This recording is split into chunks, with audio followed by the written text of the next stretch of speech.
Pada cerita sebelumnya diakhiri dengan Ghislaine yang telah mengalahkan Krang dalam permainan dadu sekaligus membuktikan kecurangannya.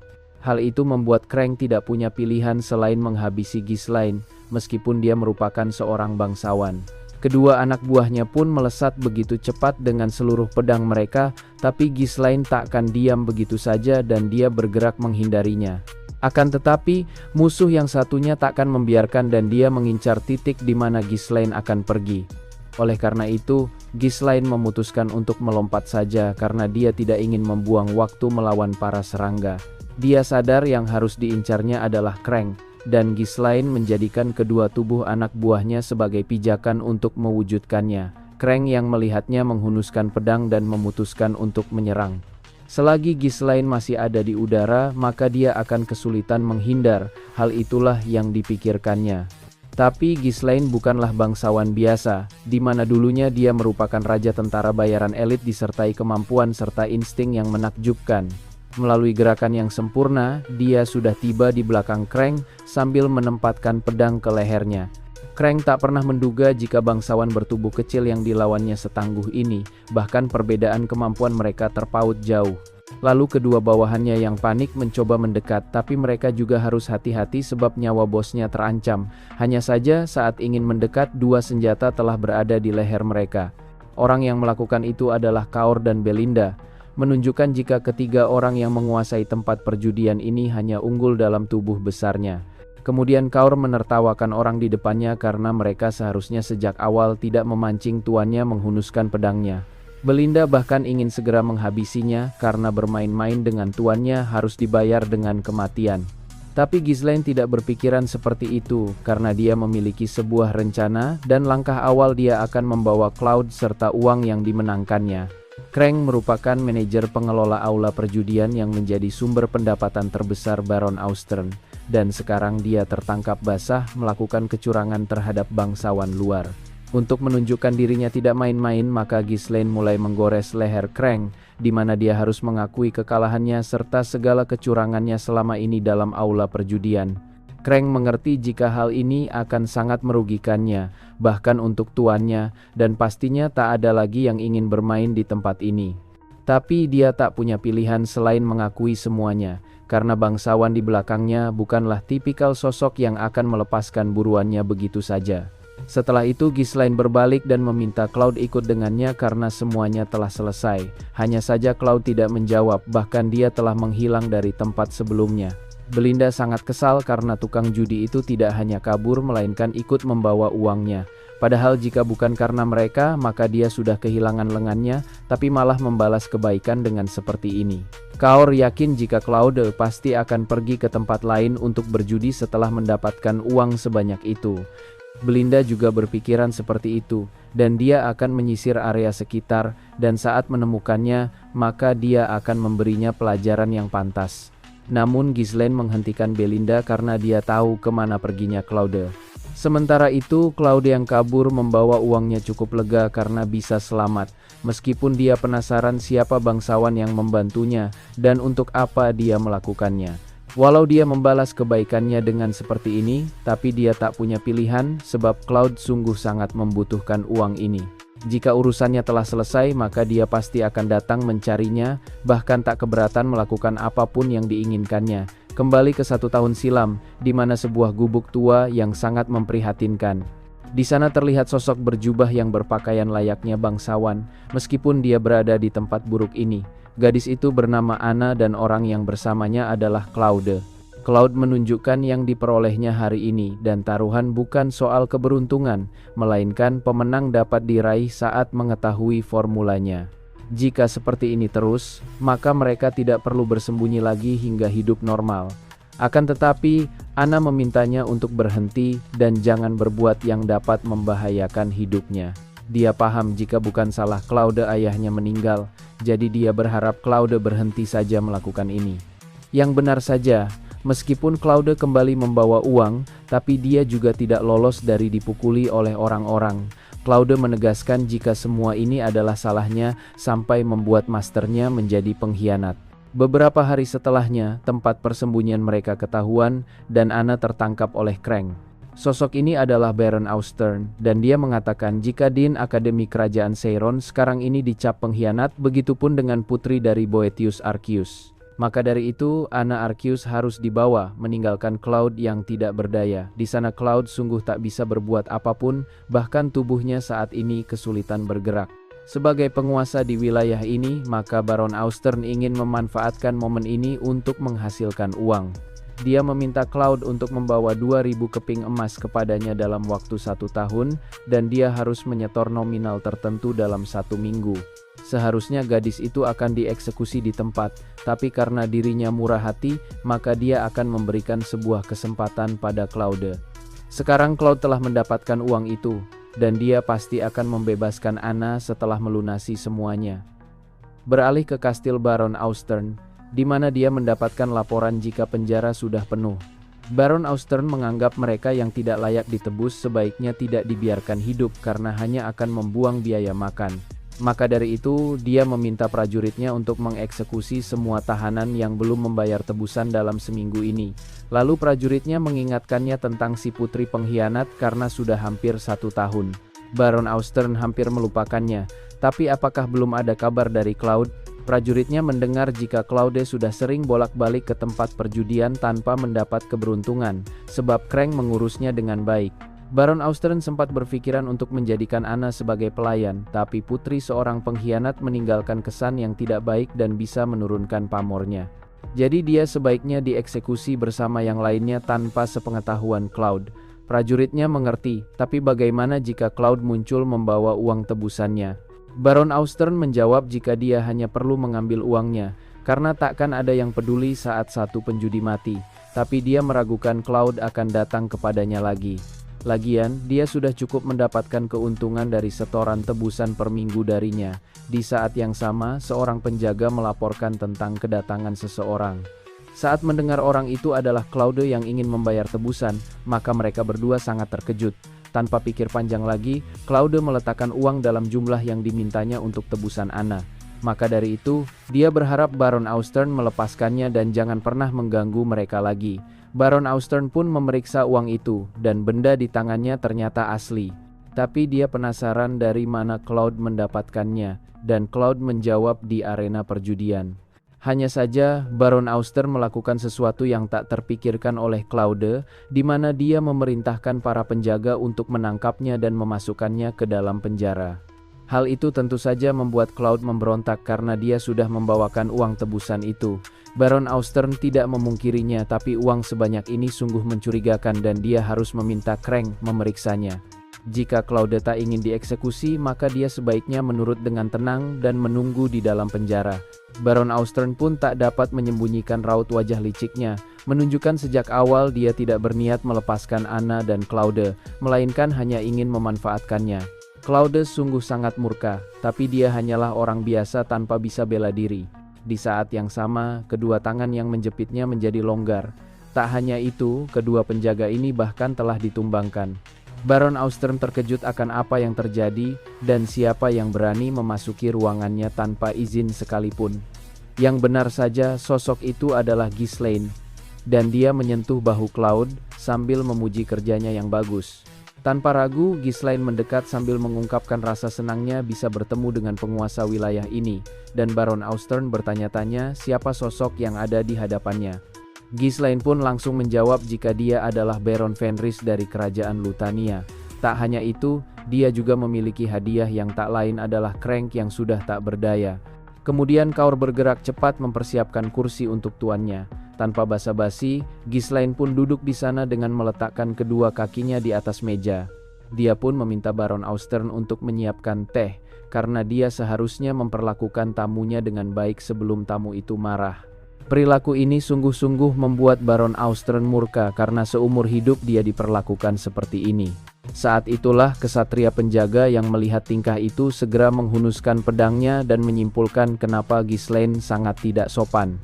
Meskipun mereka sesama baron, namun etika adalah hal dasar yang seharusnya dimiliki oleh para bangsawan terhadap penguasa wilayah lainnya.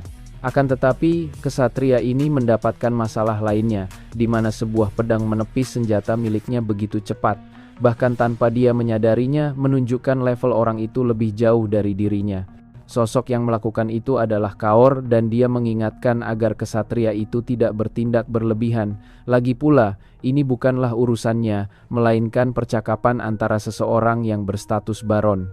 Sementara itu, Cloud masih bingung kenapa baron yang ditemuinya di tempat perjudian bisa di tempat ini dan bagaimana dia mengetahui arah perginya, padahal dia yakin tidak diikuti. Kesatria ini merasa sangat marah karena orang yang mengancamnya terlihat bukanlah kesatria, bahkan pakaian yang dikenakannya menunjukkan dia hanyalah tentara bayaran biasa. Dikarenakan situasi ini sungguh memalukan, maka Baron Austern memerintahkan para kesatrianya untuk mengusir Ghislaine dan jika kekerasan diperlukan, maka dia akan mempertanggungjawabkan segalanya, meski urusan ini sesama baron yang memiliki dampak besar. Dengan santai, Ghislaine mengatakan jika dirinya membutuhkan kompensasi dan alasan kenapa dia bersikap seperti ini bukanlah tanpa sebab, dan Baron Austern sebaiknya mendengarkannya terlebih dahulu. Dirinya membenci kekerasan yang tidak diperlukan, tapi jika harga dirinya tergores, maka Ghislaine menganggap sikapnya ini sudah hal yang pantas.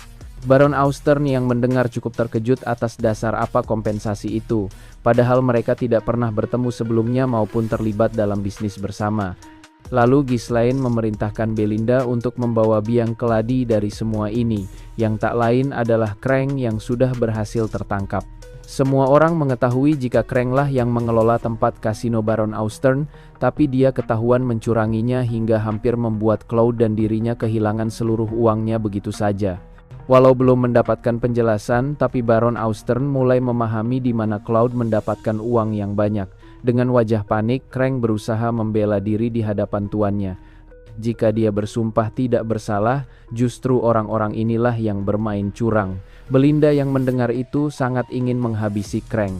Jika saja tuannya tidak berbelas kasih padanya, lagi pula seluruh orang di tempat kasino telah melihat kecurangannya, tapi dia masih saja berani untuk berbohong.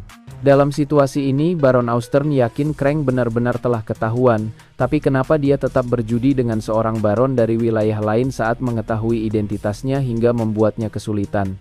Kemudian Ghislaine menegaskan jika bermain curang di dalam kasino seharusnya sangat terlarang, karena tempat itu merupakan di mana kepercayaan adalah segalanya. Dan untuk menenangkan suasana hatinya, maka Baron Austern sebaiknya menawarkan kompensasi yang adil pada dirinya dan Claude. Hanya saja, Baron Austern tidak bisa memutuskannya begitu saja. Sebab Krang mengatakan dia tidaklah bersalah, jadi dirinya tak tahu harus percaya pada siapa. Ditambah, ini bukanlah urusannya, melainkan Krang sendiri.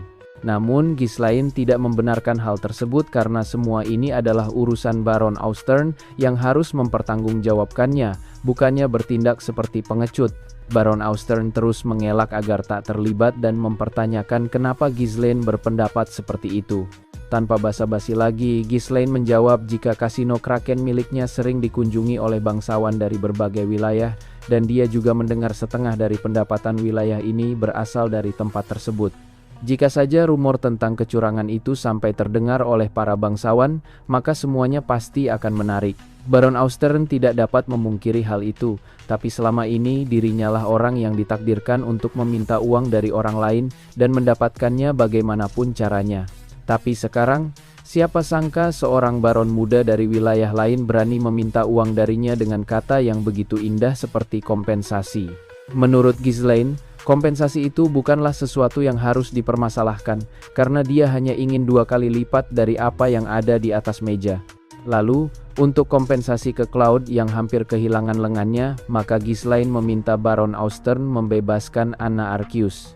Untuk kesekian kalinya, Cloud dibuat terkejut bagaimana bangsawan itu mengetahui tentangnya, padahal dia bangsawan dari wilayah lain dan untuk apa dia membantunya sejauh ini. Ghislaine meminta Baron Austern tenang. Jika dia melakukan permintaannya, maka dia akan menganggap kejadian ini tidak pernah terjadi sehingga pendapatan wilayahnya tetap akan stabil. Baron Austern kesulitan menahan tawanya serta kemarahannya di saat yang sama karena dia baru saja mengerti satu hal. Dia pun berteriak dengan terus mencela nama Cloud yang telah bermain-main dengannya. Dia telah memberinya kesempatan untuk menyelamatkan wanita yang seharusnya dieksekusi, tapi dirinya malah bekerja sama dengan bangsawan lain untuk merampoknya. Situasi ini tentu saja makin memanas, dan Kaur merasa sesuatu bisa saja terjadi dan meminta tuannya tidak mengkhawatirkan apa yang ada di belakangnya. Sejauh apapun Belinda memikirkannya, tapi tuannya seperti sudah merencanakan semuanya, dan Ghislaine meminta Belinda untuk meminjamkan belatinya sebentar. Seumur hidupnya, Baron Austern tak akan memberikan uangnya kepada siapapun, dan jika dia menghabisi mereka semua, maka semuanya akan baik-baik saja. Maka dari itu, dia pun memerintahkan kesatrianya untuk menyerang, dan ini bukanlah sekedar perintah biasa, melainkan menghabisi targetnya. Saat melihat serangan datang, maka kaki Ghislaine yang berada di atas meja digerakkan begitu cepat. Ia menargetkan kantung uang di meja untuk menendangnya ke arah wajah kesatria itu hingga serangannya gagal. Setelah itu Ghislaine menyerang Baron Austern yang berada dalam jangkauannya menggunakan belati milik Belinda, tapi dia tidaklah berniat menghabisinya, melainkan memberinya pelajaran dengan menusuk tangannya. Baron Austern, yang tidak pernah terluka seperti ini, tentu saja merasakan sakit yang luar biasa dan tak hentinya berteriak. Sementara itu, kedua prajurit yang berada di belakang dihentikan oleh Kaur dan Belinda dengan sangat mudah, menunjukkan level mereka sungguh sangat berbeda. Ghislaine takkan menghentikan Kaur dan Belinda untuk mengamuk jika diperlukan, tapi mereka sebaiknya tidak dihabisi. Kaur sudah lama ingin bertarung dan dia pun segera melakukannya, walau sebenarnya dia ingin menghabisi mereka, tapi dengan perintah tuannya yang ingin mengampuni mereka, maka mereka akan menurutinya. Prajurit yang ada dalam ruangan ini adalah pasukan terbaik Baron Austern, dan sekarang mereka berduel dengan prajurit terbaik milik Baron Fenris Ghislaine. Bagi Kaor yang sudah terjun ke medan perang berulang kali, maka pertarungan seperti ini hanyalah permainan untuknya. Hal itu juga berlaku bagi Belinda, karena dia adalah seorang asasin elit, meskipun dia menjadi pelayan. Walau Belinda menggunakan benang baja untuk bertarung, tapi kemampuannya sungguh hebat dengan pergerakan yang tak tertebak.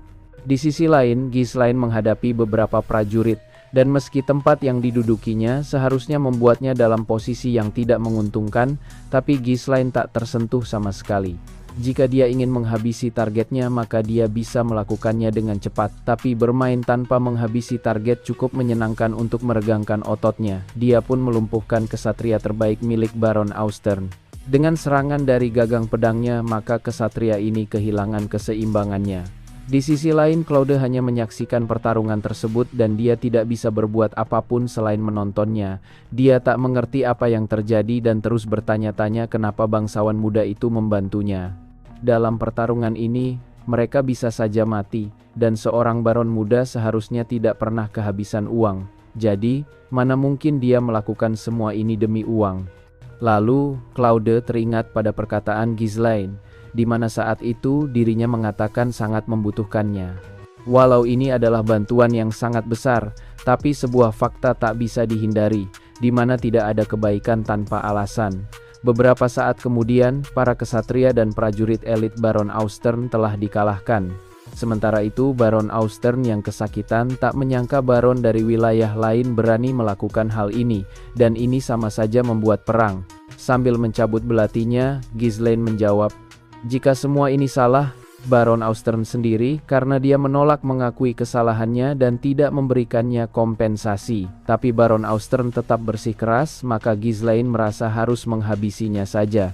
Di saat yang sama, Claude datang karena dia ingin menyelesaikan ini dengan caranya. Jika Baron Austern ingin komplain, maka akan memberinya kesempatan. Tapi dia harus datang ke wilayah Baron Fenris Ghislaine di kerajaan Lutania.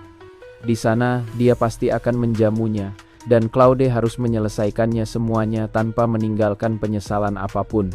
Beberapa saat kemudian, setelah urusan di wilayah Baron Austern selesai, maka Ghislaine kembali ke kerajaannya. Dialah itu, Ghislaine menanyakan, apakah Claude tak masalah dengan tidak tinggal bersama Anna. Claude merasa ini adalah keputusan terbaik, dan bagaimana bisa dia tinggal bersamanya setelah mengetahui kematian ayahnya disebabkan oleh dirinya. Bahkan sekarang Anna berhasil bebas, tapi bukan dia yang menyelamatkannya dengan kekuatannya sendiri, melainkan bantuan Ghislaine. Sebenarnya, Ghislaine memiliki alasan kenapa dia membantu Claude, dan dengan ini maka utang masa lalunya telah lunas. Setelah Ghislaine mengetahui keluarga serta kerajaannya telah dihancurkan, maka dia dibutakan oleh balas dendam sehingga menyeret semua pasukannya ke medan perang yang begitu dahsyat dengan musuh yang tak terhitung jumlahnya. Claude adalah salah satu rekan yang dekat dengannya dan mati saat perang hebat itu. Lalu, Claude dikejutkan saat Ghislaine mengatakan wilayah ini adalah miliknya, padahal Claude mengira dia sangat kaya. Tapi kenapa malah menjadi penguasa wilayah yang berantakan dan miskin? Saat itulah Ghislaine merangkulnya karena ingin memberitahukan sesuatu yang sangat penting, di mana wilayah di depannya akan menyerahkannya untuk mengelola, dan Ghislaine benar-benar mengandalkannya untuk memperbaiki semuanya serta memperkuat wilayah yang buruk ini. Beralih ke sisi lain, di mana para penguasa berkumpul. Mereka telah mendengar tentang penjelajahan yang dilakukan oleh Perdium serta seorang baron muda. Desmond menahan dirinya karena terhentinya sosok yang bernama Ghislaine. Kemudian, dia menyuruh anak buahnya mengirim surat kepada Amelia karena rencana sebenarnya akan dimulai.